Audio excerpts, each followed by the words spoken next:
turn the report on, and yeah, just let me know whenever you're ready, and we can. We've got a sizable waiting room already. It's very exciting. Okay. Yeah, I guess I'm ready. Cool. Smash that admit all button.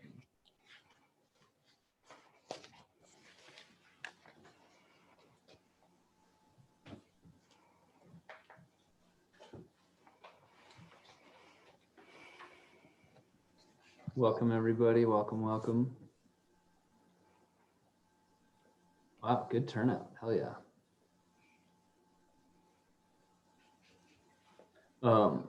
Liana and Heather can weigh in on this. It's cut both ways the last 2 semesters of Zooming, but if they want you to, you should definitely turn on your camera so they feel like they're reading to the packed room, which indeed they have, not just to the digital wasteland. Yeah, that would be great. Love to see everyone's face if they want to be seen.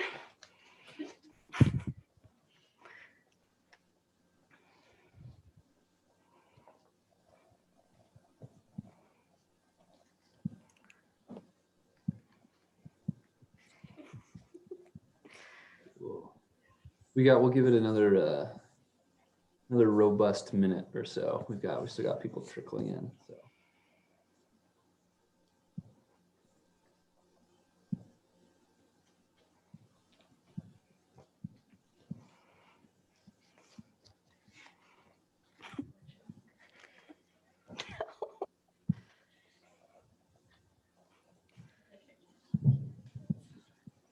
Well, I can't like mute myself and then sorry. I'm like too far away from the computer, so I can't like, I'm just on.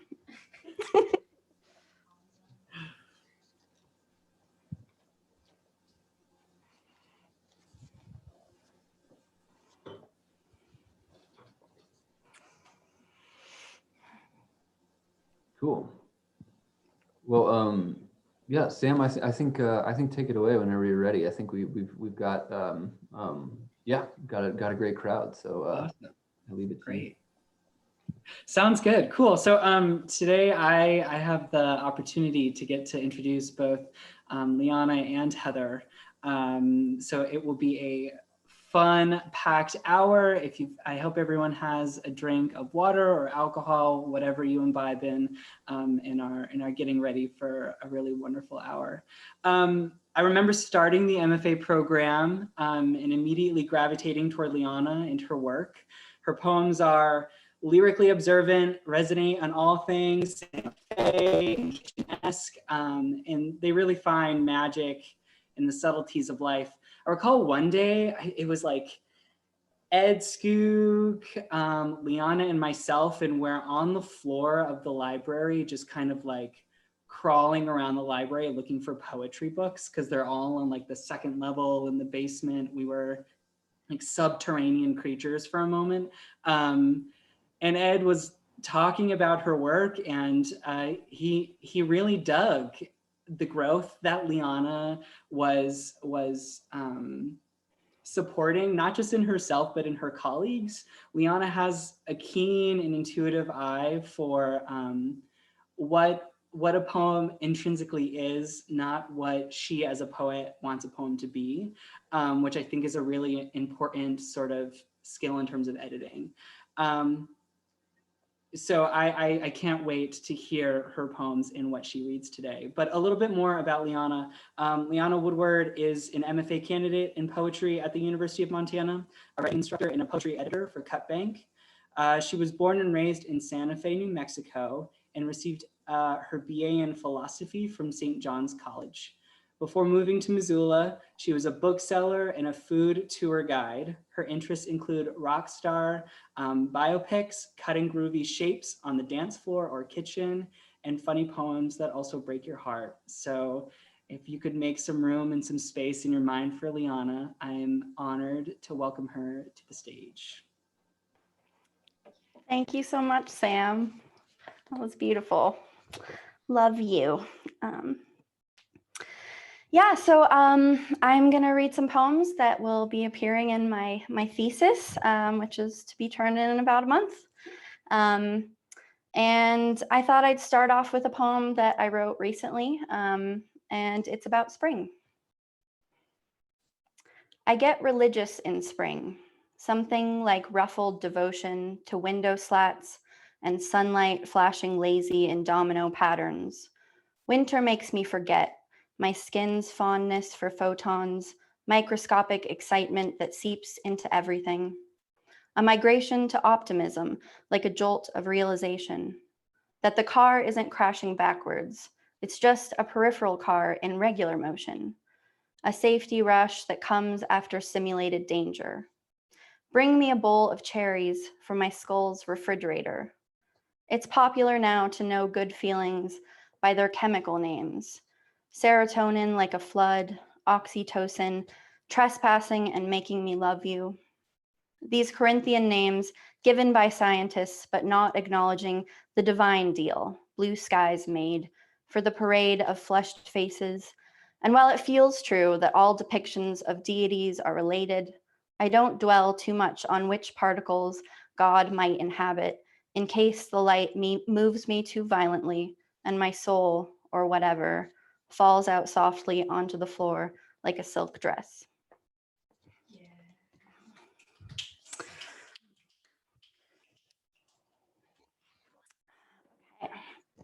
Um, this next poem takes place in my teenage years in Santa Fe. It's called Eggs. 16 and mean like hangnails or sharp blades of grass. We'd drive at midnight for supplies, fertile porcelain intended for high-speed vengeance, fairy spawn restless in a carton. We wanted a girl in our class to know shame, wanted her mom to scrape dry yolk from the car. In retrospect, I can't recall what sin required albumin recompense. All I remember is longing to press my thumb through skin with subtle bumps, to pierce through thin shell and membrane, my own delicate thresholds, begging for trespass.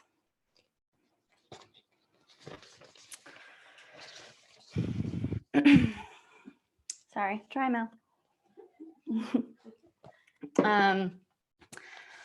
This poem is for my friend Audrey. It's called Audrey and I Build a Pinhole Camera. Late August gives lighthouse offerings. This eclipse plays baby moons all over the pavement. We cut a window into a watermelon. Let photons slip through. Almost any box that is dark and hollow will do. Shadows grow close between us this time of year. Aspens toss coins onto the mountain. We always say we'll take a scenic drive to see them. We never do. We cut a spyglass into watermelon skin. This shaggy red flesh is sweet with moon slivers. Good enough to eat, but Audrey wants to spike it. I say, make sure the shutter is closed. This golden light is an offering. Barefoot weather is departing with warm breath. Audrey says, in my photo, the moon is a seed. In my picture, the moon is a nail clipping. Photographs decrease whole planets into quietly stopped movement. If I am the camera, if I am the lens, this is how the scene bends.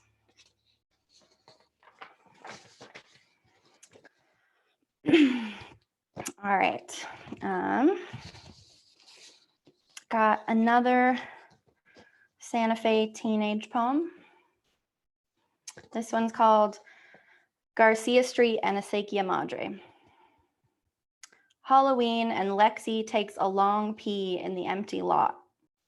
I straddle the adobe wall, almost keeping promises not to laugh or look at the dark stain spreading on asphalt. There is a moment when you get folded into your hometown and it's final. Lighting cigarettes with a jack-o'-lantern candle. Night amplifies everything at 16. High school days are almost all made of waiting. Inadvertently shredding the back of bare legs on stucco, the way we drop little glitches of skin on the places we intend to abandon. How green we are in the dark, too old for costumes and proud, so sure of a clean, unsentimental departure, ending up like late sun, hiding puddles of warmth in the ground.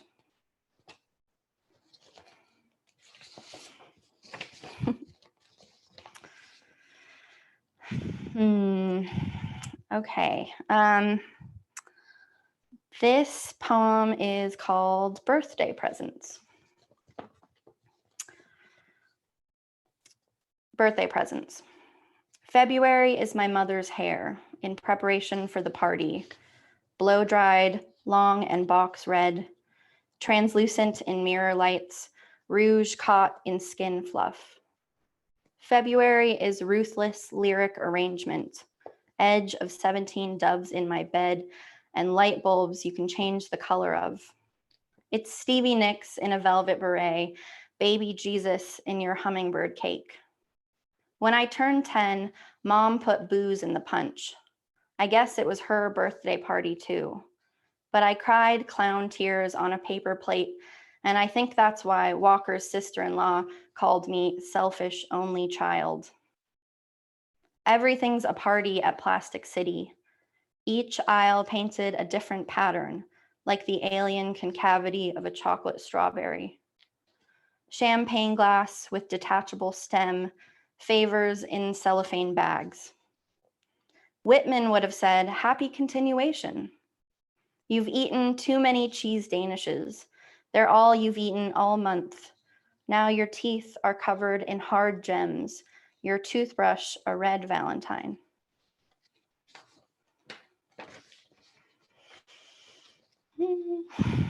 It's so strange to not be able to see people. It's fine. Silent.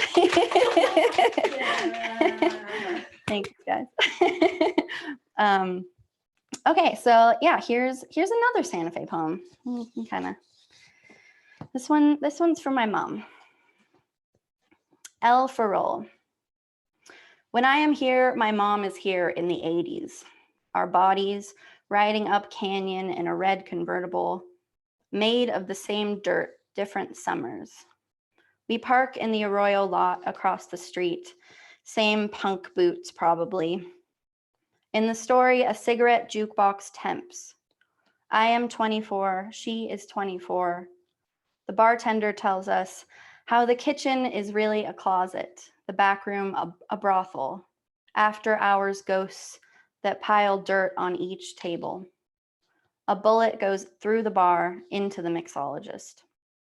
A little girl opens laughing doors at closing time.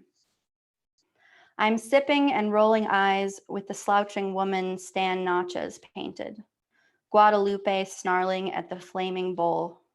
The artist paid his tab, Xeroxing this brown town, coyote fences, watermelon hills.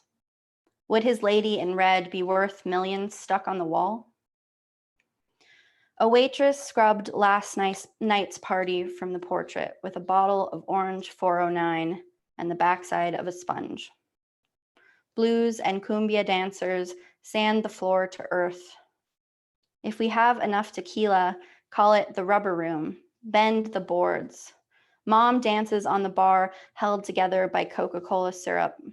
The same kind of miracle the angel produced, building Loretto staircase without nails.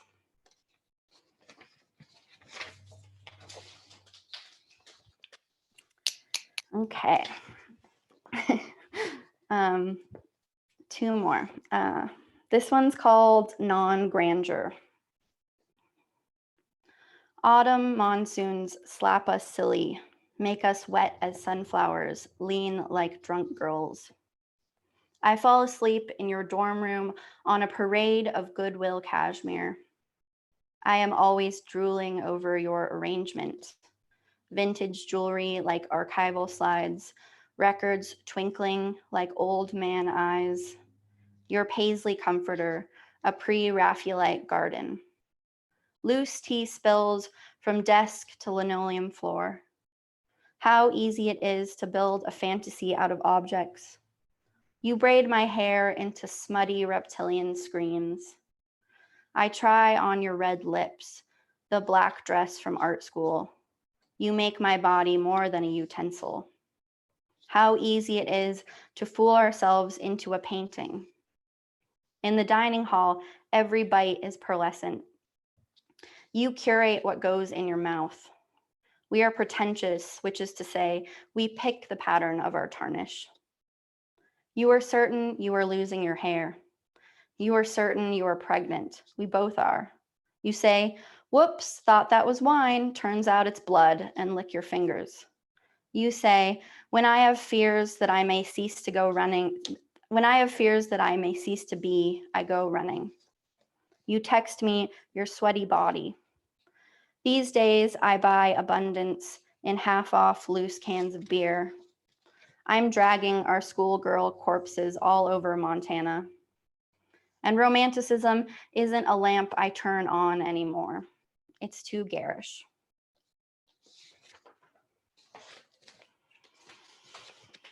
Okay, and this is my last one. It's called Fig. You swear these fingers were made to pinch firmly each crossed and slivered quadrant, to blade split and turn out fragrant guts. Seeds tethered to fibers like balloons on strings, like sperm with tails. Seeds that pop like hail on a sidewalk. God forbid you disobey the fingers in your own guts. Difficult to locate this scratching banquet in your torso, the painted nails squished into fists, who want to feel your fruit instead of taste it. Fingers born of digested seeds, who grab at birthday pinks, globed greens, flowering stems that form like the four quadrants of a human face. Keep reaching for edible jewelry to appease the ugly thumping, organs impatient, tapping fingers at your body's table. Hungry for external pretty, for flesh to match the messy jam of flesh inside. Thank you. Woo! Woo! Can someone meet me?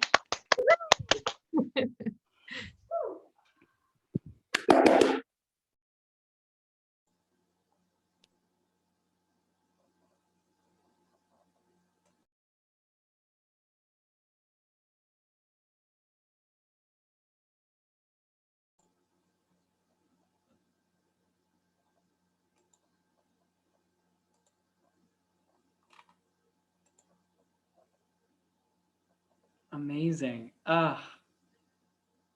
Freaking amazing. I'm so excited to have our poet to poet Q&A after Heather Cahoon goes. I think it'll be a wonderful experience to get to hear these poets together. But anyway, Heather Cahoon is up next, and she is the author of Horsefly Dress. She received her MFA in poetry from the University of Montana, where she was the Richard Hugo Memorial Scholar. She has been awarded a Merriam Frontier Prize, a Potlatch Fund Native American Arts Grant, and Montana Arts Council Artist Innovation Award for her writing, which has appeared in national and international publications and is featured in US Poet Laureates Joe Harjo's signature collection, Living Nations, Living Words. Heather is also a federal Indian policy scholar and assistant professor of Native American Studies at the University of Montana, where she founded and directs the American Indian Governance and Policy Institute. Heather grew up on the Flathead Reservation in Western Montana and is a member of the Confederated Salish and Kootenai tribes. And if I could welcome Heather to the stage, that would be amazing. Give a warm round of applause to Heather and Liana. So thank you. Thank you. Really excited to read. Happy to follow all of those beautiful poems. Great job. So the first poem that I'll read is titled Horsefly Dress. And it's a titled poem of this book.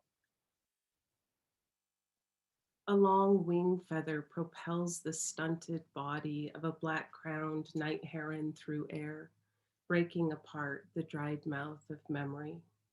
In an outpouring of primordial story, I hear her name, Chatanalx, the hunting moon on Earth's coyote's eldest and only daughter. Her name no longer spoken, she turned to porous stone.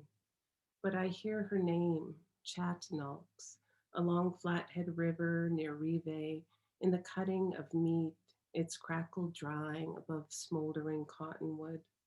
Chatanalx, at the edge of river, in passing water, the embodiment of belief, she perforates the divide between known and unknown. Here she reconsiders the archaeology of our suffering. Her mouth opens in the alarm cry of a brown thrasher, a warning, brace for all that's wrapped into a name. So obviously, Chatanalx is Coyote's daughter. In English, her name is Horsefly Dress. The second poem is called Nkwe, and it means to believe. Why this repeated sunburst of feathered bodies, cliff swallow flocks erupt into a sky of lungs and throat, 1,000 dull brown wings, frantically folding, releasing, diffusing light, refracting reason, centrifugal forces decentralize until the word is scrambled, unrecognizable, uncomfortable to look at as this history of people, Skylihu, and place, Chiulehu, so difficult to understand and to believe. The next poem is called Coyote and the Cross. 1. When the West surged into the center of the world, the word pulled back into heavy honey yellow lines and scarlet patches drawn across the slight shoulders of certain blackbirds. But reality rubs raw the wounds of all stories until the scoured bones of self-evidence are all that's left. Battling inside this orbed shell of space, we find stories are no different from other living forms, the ragged-haired aligned with every primal instinct to avoid demise. Consider Coyote, head bone raised to greet the night, song through black tree moss like witch's hair. He delivers a message bound in the body of unwritten texts, like birds ring-necked and refined. His cries confirm the unbelievable. 2. I count the breaths between bodies, each syllable thrust from the chest, from Salish to English and back, Francis to Clara, Antoine, Otwin, Malisupi through Supi, Piel back to Holics, or Shining Shirt, the medicine person who saw men in long robes, the sign of a cross, saw it all flung into being when, in slurred double whistles on the midwinter cusp of forest and field, a black-capped chickadee sang the shadow sounds of his name. But even before that, the forest stood smoldering, apparitions with arms raised towards the sky.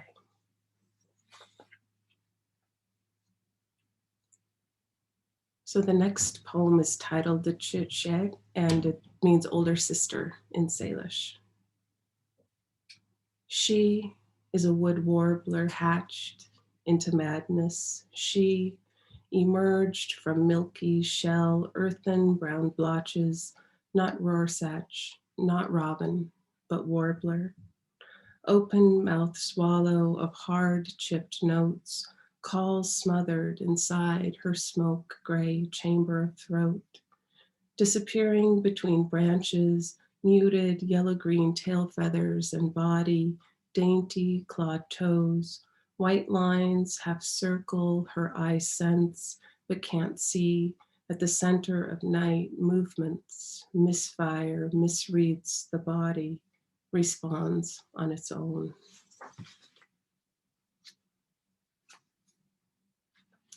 So I have a couple of dream poems that I'm going to read, and this one is called A Recurring Dream, and it's actually the only recurring dream I've ever had. I had it all the time, well, periodically when I was a little girl. My sister, 2 or 3 years old, is taken by a man on a camel so out of place as he situates her on his lap, then rides off atop the water. She is too young to mind the distance between us increasing as I, only 6 or 7 myself, watched panicked from the rocky shoreline of our family's favorite campground on the west side of Flathead Lake. The man taking my sister is wearing a coat of many colors, as I imagined Joseph's vertical stripes bright against the backdrop of dark mountains. I need to stop him, to save her, but I can't because even without trying, I know I cannot walk on water.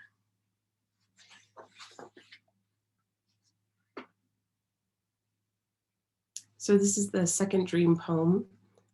It's called A Dream of Black Water. A sun-gray dock, wood swollen, splintered by heat and rain, stretches to the middle of an expanse of black water. At its end, a wooden shack sits atop a meager floating deck where I stand watching my baby crawl toward me. I glance up to see 2 of my husband's friends walking out toward us when I hear my baby fall into the water, glimpse him disappearing into the darkness. Should I jump in after him? I wonder, panic laced my body throat, knowing I will be disoriented, knowing I will lose this perspective from above where I can pinpoint the exact location I last saw him. I want my husband's friends to come and help. I want to direct them to the place he disappeared, but they are too far away. Indecision erodes as I recall that a baby submerged in water will always hold its breath. Peering into the dark water, I make out my son's tiny body facing down, slowly rising toward the surface. He is not frantic, not thrashing, not resisting, caught in calmness. He gradually ascends until he is within arm's reach. I pull him from the water and hold him to me as I stand. I look around. Drought has killed everything as far as I can see. On every side of the black lake, stark golden desert unfolds, its glistening sand formed by the wind into endless wave-like hills. So this is the second to the last poem, and it's called The Salish Root Word for Water. Half my life was lived in dreams of water. Night's long hours immersed me in standing, rushing, churning, falling, frozen water. You're asking to be worthy of something, says my friend. She tells me that the Salish root word for water is su, a verb meaning to ask for permission or information, to make a plea to be worthy. So much is said in this word, saulku. So I think that's my time. Maybe I'll finish it out with just this very short poem. It's titled The Hawk Who Wears an Owl's Face. Chance turns my eyes to her perch where she flashes between beings or bodies. She splits in two as she lifts into flight. I see she is a northern harrier, the hawk who wears an owl's face. The owl I thought she was remains bark-bound, dissipates, slowly subsumed by the warm wing-song murmurs of bald-faced hornets, their large kidney-shaped eyes onyx and glossy. Thank you.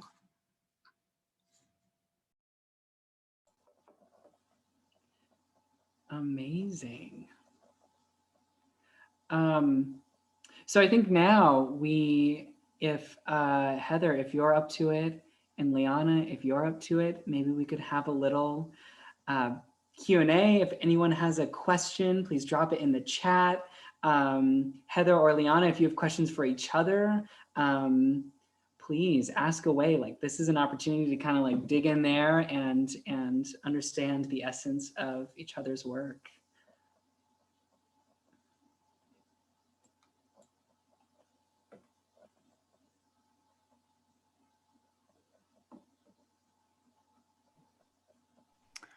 I have a question for Liana.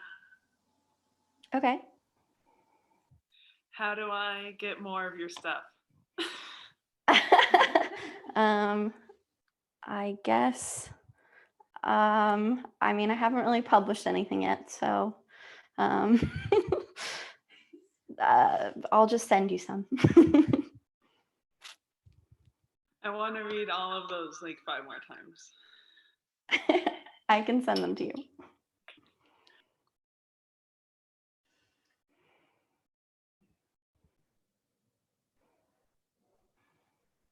Heather, I have a question for Heather, if you're up for speaking to it. Just like, if you don't mind talking a little bit about, like, we were chatting sort of before everyone jumped on the call, just about like, oh, like you know, Heather asked Sam and I if we were still excited about writing, and I'd be curious to hear from Heather just sort of how, like, what sort of stayed the same about your work from when you were leaving the program, what's been new and surprising, or just sort of anything in between that you might feel like sharing. Yeah, thanks for the question. Yeah, so I did the program 20 years ago, and actually my MFA thesis became a chapbook called Elk Thirst, and I'm in the process of expanding that into a full-length collection of poems. But it's really, I mean, I write so differently than I did when I was, 20 years ago.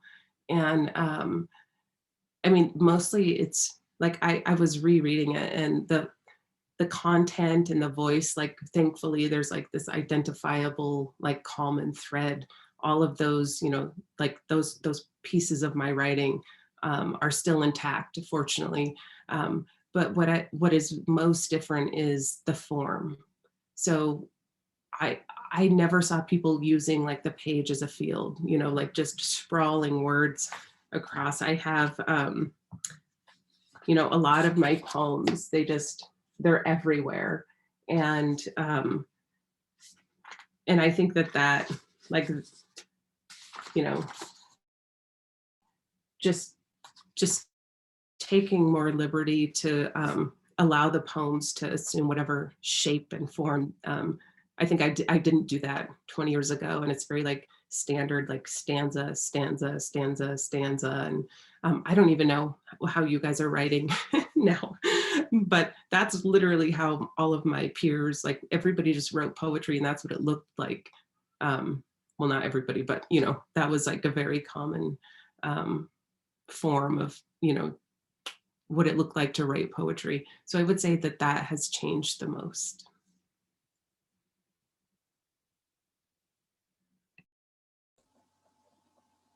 Looks like there is a question from Paul, and he asks to Heather, Heather, do you find that the content drives the form of your poems, or vice versa?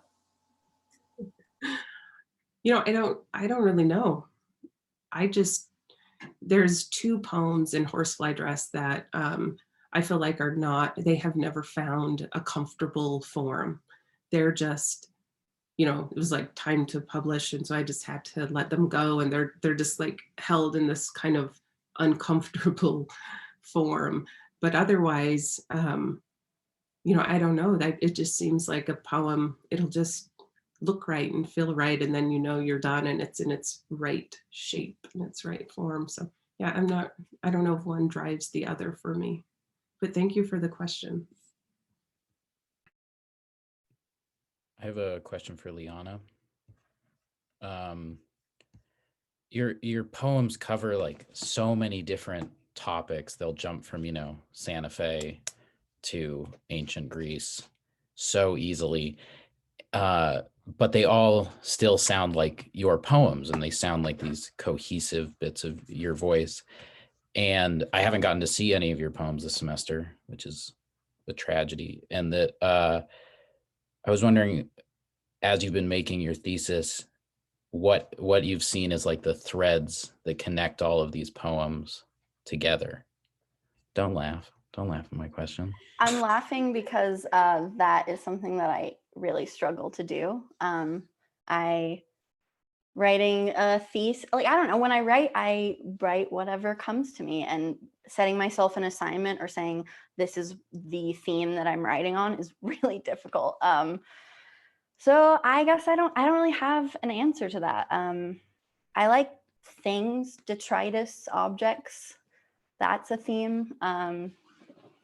There's always stuff in them. Not always people, but always stuff. So I think that's the best answer I have. It's a good, thank you. That's a good answer.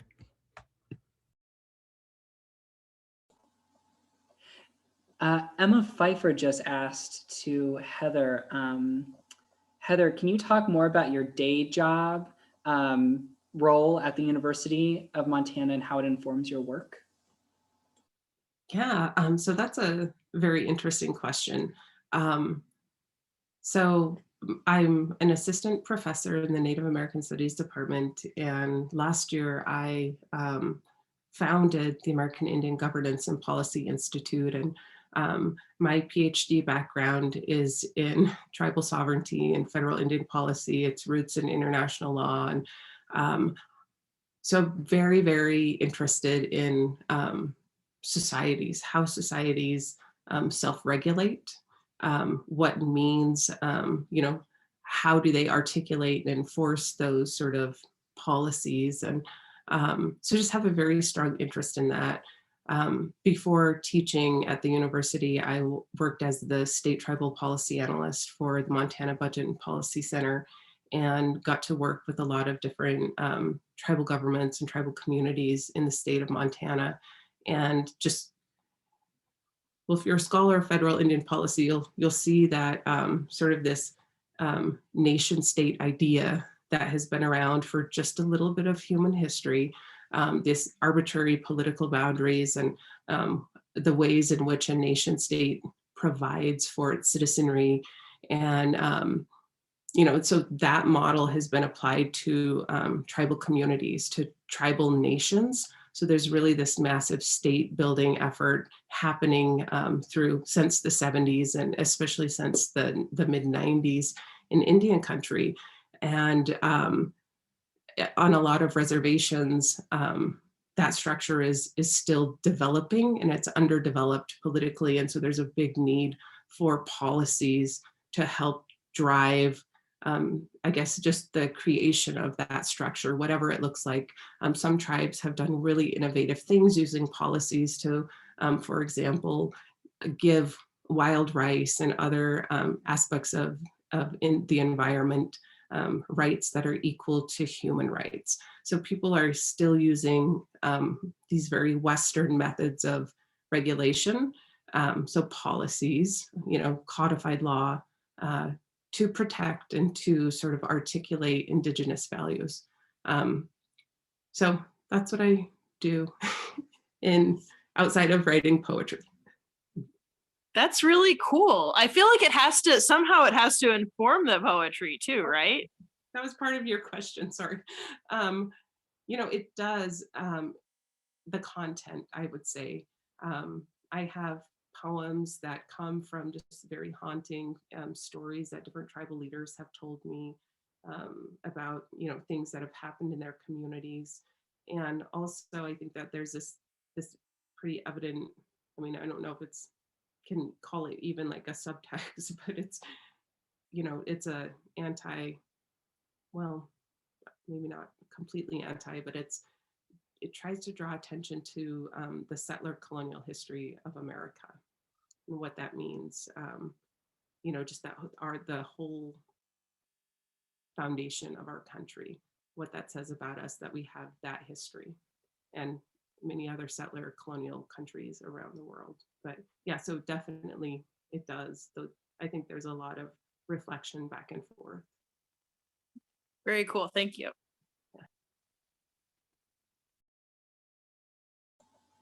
We'll kind of bounce to Liana for a question. For Liana from Sam Dunnington, top 3 pieces of detritus encountered in the past year or so.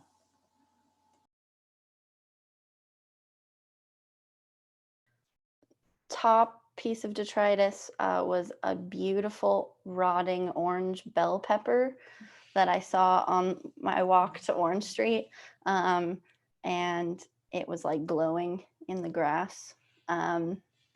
That's definitely top. The other ones, I don't know. A tiny chair made out of bottle caps. Top number 3. I don't know. A filing cabinet on a street corner.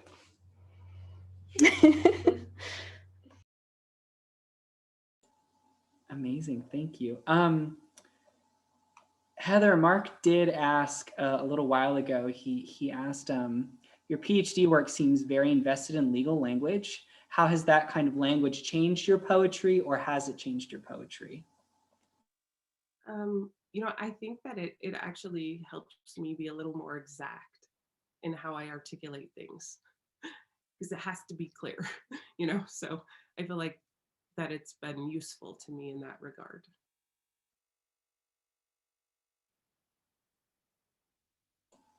Thank you. Does anyone else have any other questions? Or Heather and Liana, do you have questions for each other maybe that are burning? Yeah. I have a question for Liana. So are you going to keep writing poetry at the same rate that you're producing it now after you graduate? I would like to. I mean, signs point to maybe. I think everyone has to cultivate that and cultivate a community when you're not in school. And I think I really need that. So I would like to, but you know, I'll have to have a day job, so maybe not, you know. Yeah. I had a question for you, Heather. I was really struck by your dream poems, and I'd love to hear you talk a little bit more about the process of writing about dreams in general, and yeah, in those poems particularly. Okay, thank you.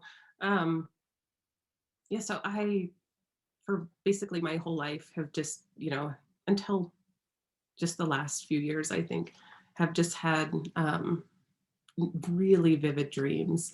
And all of the poems that I have written, you know, that focus on some of those dreams, those were dreams that just stayed with me for days.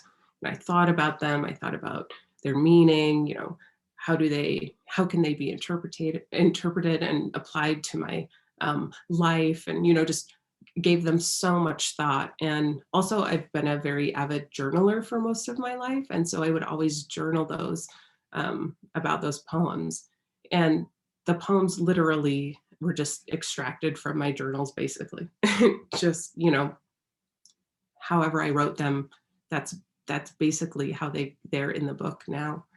And I feel like I'm missing a piece of your question. Was there another piece? I think that's a good answer. Yeah, it's really interesting that using a dream journal. That's something I'd like to try. Fuel for poems for sure. Thank you. I do have a question for Heather. Heather, what is like a strategy or a tactic that you have for us when you have a day job, but you also want to keep that relationship with poetry in writing and the writing community? Do you have like a community of people that you rely on, or like what keeps you motivated in writing? So that's a really great question, because I think that's something like when you're exiting a program and it's like an intensive writing experience and then you don't have that pressure, you don't really exactly know how you'll maintain that level of productivity. And for me, I just stopped writing poetry and just focused on my PhD. And it seemed like every couple of years I might like try to write a poem and it was horrible. And I just thought, well, I guess I'm just like moved out of that, age of where I can be creative. And slowly reconnected with some of the people that I actually did the MFA program with. And they were like, send us some of your current writing. And I was like, oh my, it actually, that prompted me to resume writing in a more serious way. And I feel like with a day job, and especially with like kids and, all of these other demands on your time, you have to be very intentional about committing to doing that. And, one thing that helped me was I decided that every weekend I was going to submit poems to 3 different, just go on Submittable and see like, okay, this journal, kind of focuses on Western stuff, or, things that I thought they would like, there was an alignment of what they were looking for and what I was producing. So that was a really good way for me to stay really active in producing stuff, just because I had that, that goal of submitting on a regular basis. And I think it really helped me, because by the time that I had written enough poems for Horsefly Dress, a good quarter of those poems had already been published. So the press was like, oh yeah, it's been vetted. So it was really useful. So I would say that worked for me, could work for you too. Awesome, thank you. Let's see, Maggie Thulson asks, do either Heather or Liana find that lapses of productivity contribute to their writing or their creativity, or does it always feel like direct maintenance of the practice is most helpful?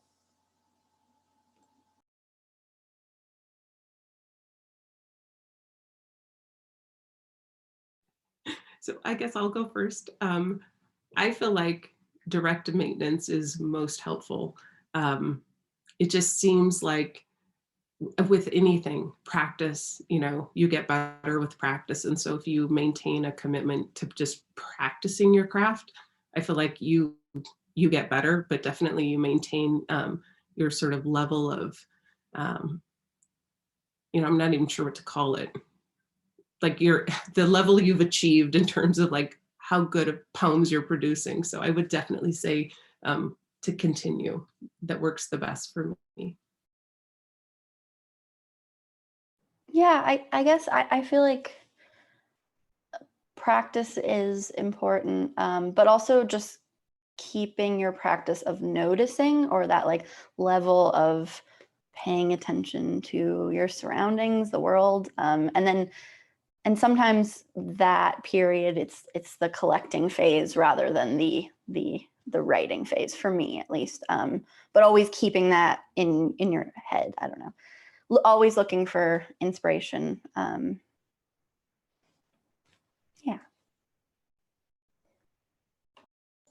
Thank you. We had a question from Catherine to both poets. Does musicality play any role in your poetry in terms of meter?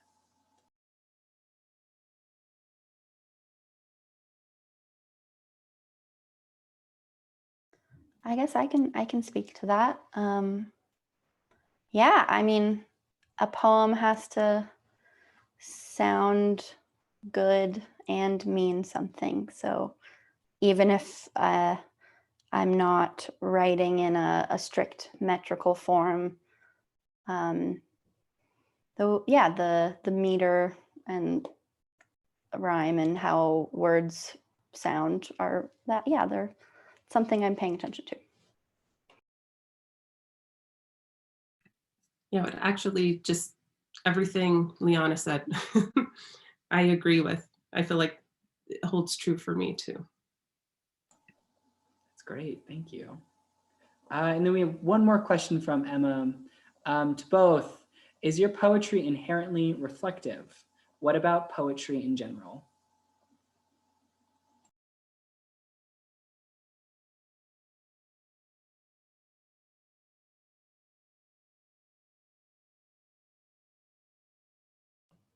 Yeah, I think so. I think about the Natalie Goldberg idea that you have to compost things. So writing about something right after it happens maybe doesn't produce as much, I don't know, yeah, much reflection or as rich of association maybe. Yeah.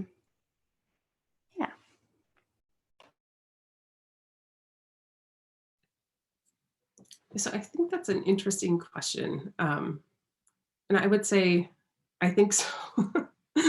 I think that my poetry, yeah, you know, I don't really think very deeply about my writing. But going back to the previous question about musicality, like definitely I read all my poems aloud, and I, you know, they have to, like Liana said, they need to sound good, but also, you know, be meaningful. And, but I think that's about as deeply as I engage really with the content. So I can't really provide a very good answer to that question. Yeah. Yeah, I would agree. I would agree with what's been said. Poetry is weird, right? It's different for everyone, and there are no clear-cut rules. So we have to kind of make them for ourselves and our own writing in our own worlds.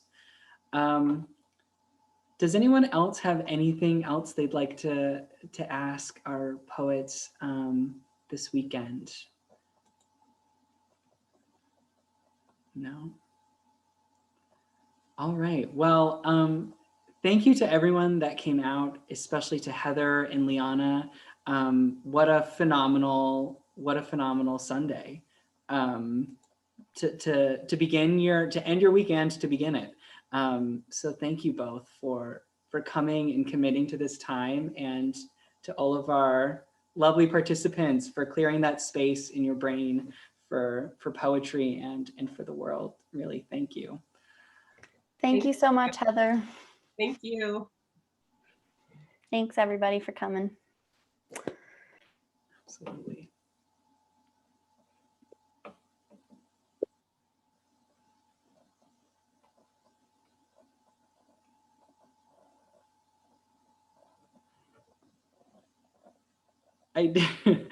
Liana, can you unmute? I just wanted to say congratulations, you did it. It was so great. Really, really phenomenal job. I just wanted to stay after for a second or two. And Thank you. That was great, guys. Yeah, sorry. hugs. It was great. I'll get out now. It was good. That was awesome. Good to see you guys. Yeah, Thanks, good to see Tom and you. Emma. Thank you.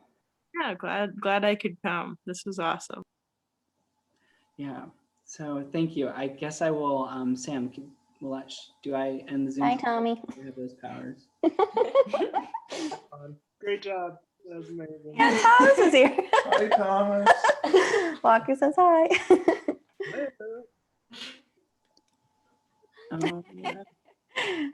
Thank you both, Sam and Sam. Thank you for everything. Absolutely. Have a drink. I will.